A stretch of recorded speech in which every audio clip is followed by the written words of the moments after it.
তুমি কখনো ভেবে দেখেছো তার উপরে বসে থাকা পাখি কারেন্ট খায় না কেন? হালার টাগরাটা কত বড়।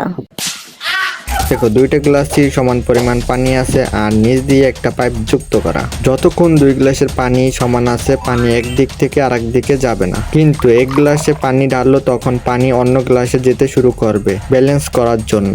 এইদিকে পানিও ব্যালেন্স করতে পারে আর অন্যদিকে আমার এই রোহিঙ্গা বন্ধু শরীরটারে ব্যালেন্স করতে পারে না। মালটার হারবাল খাওয়াইতে হইব। পানির মতো কারেন্টও ঠিক এইভাবেই কাজ করে। তুমি যখন তার ধরো আর পা মাটিতে থাকে তখন কারেন্ট তোমার শরীর দিয়ে মাটিতে চলে যায়, কারণ মাটি হলো সহজ রাস্তা। পাখি যখন তারে বসে তার দুই পা একই তারে থাকে, মানে তার শরীরের দুই দিকই একই ভোল্টেজ, তাই কারেন্ট তার শরীর দিয়ে যাওয়ার দরকার পড়ে না। এর জন্যই পাখিরা আরামে তারের উপর বসে থাকে। কারেন্ট খাইতে কেমন লাগে একটু খাইয়া দেখি তো।